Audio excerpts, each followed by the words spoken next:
Hey everyone, welcome to The Explainer. If you've ever just sat there staring at a blinking cursor in ChatGPT, tossed in a quick request, and got back something that made you literally want to pull your hair out, well, you are definitely not alone. Today, we're diving into a total game changer. We're looking at a fundamental shift in how we actually interact with AI. We are moving away from being frustrated, passive typists who just cross our fingers and hope for the best, and we're stepping up to become empowered architects of our AI outputs. We're going to break down the core concepts from the Architect's Guide to Precision Prompting to see exactly how to build much better results. Okay, let's jump right into our blueprint for today. We'll be looking at 1.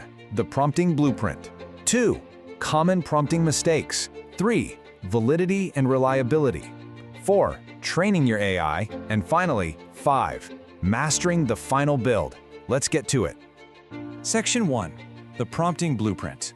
So interacting with these AI tools requires a massive mindset shift. We literally have to stop being typists and start being architects. Think about it. A typist is just inputting words, right? They're totally reactive. They just throw stuff at the screen and see what sticks. But an architect designs a foundation. They are proactive.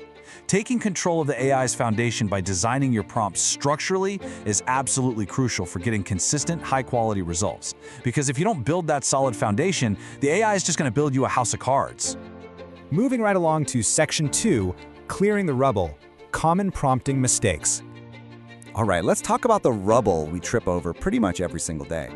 We're talking vague or overly broad requests, missing critical context, and lacking clear constraints. Honestly, when we ask an AI to just write a good email, we are virtually guaranteeing failure. And why is that? Well, it's all about how these models actually work under the hood. They're basically statistical prediction engines. Without strict constraints, their neural networks default to the most average, generic pathways possible. The word good means absolutely nothing to a machine. It just means average out all the data on the internet. It's kind of like telling a contractor to build a house, but you don't give them a floor plan, a budget, or even a location. You're just going to get a very basic, generic box. Seeing a generic prompt compared directly to its output really drives the point home. When you submit a totally vague request, like write an email about the project, you are almost guaranteeing a hallucinated mess. The output ends up making up facts, assuming a weird tone, and completely missing the mark.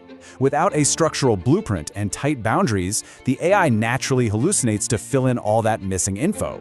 It literally doesn't know the parameters, so it just starts guessing. That brings us to Section 3, Structural Integrity, Validity, and Reliability. Okay, now that we've cleared away the bad habits, we need to lay a new foundation with 2 super important concepts. First up is validity. Let's really slow down and grasp this one.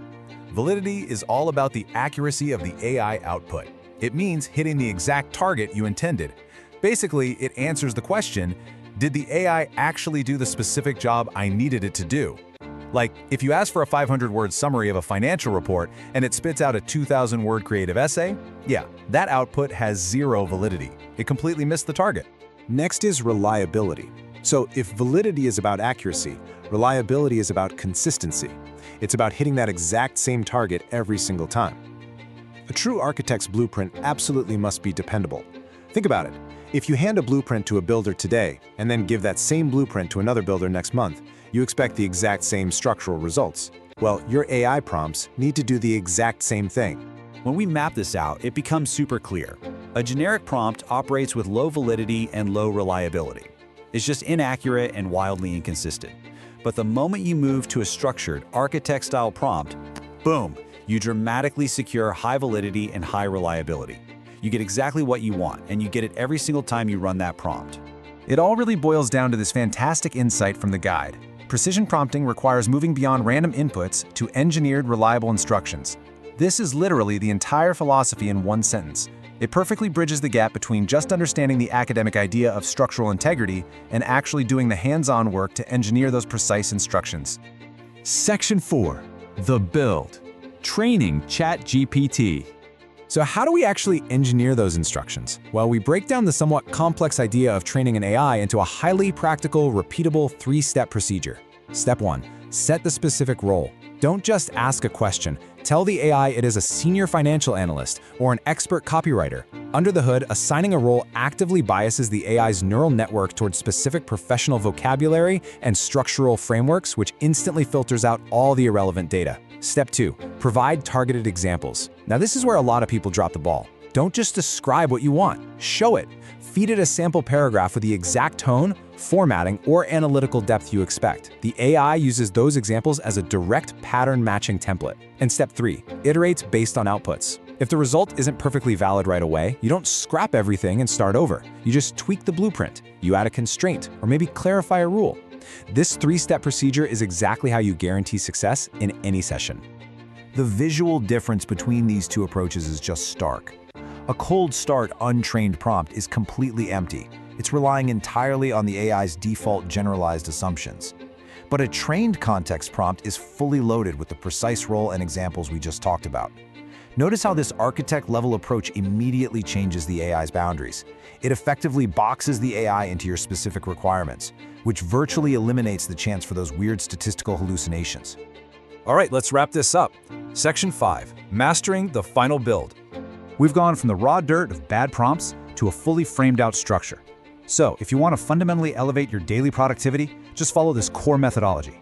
First, clear the rubble of vague requests. Seriously, banish the word good from your prompting vocabulary forever. Second, always build for validity, ensuring your prompts are engineered for total accuracy. Third, engineer for reliability so you achieve consistency across every single interaction. And finally, actively train the AI using those structured steps, setting a role, providing examples, and iterative.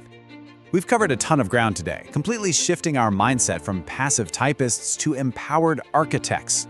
By utilizing precision prompting, you aren't just communicating with the machine, you're actually programming its behavior at a fundamental level. So, I want to leave you with one final provocative thought to take with you today. If you stop treating AI as a simple search engine and start treating it as a structure you build, what will you architect next? Thanks for joining me for this explainer. Get out there and start building, and I will see you next time.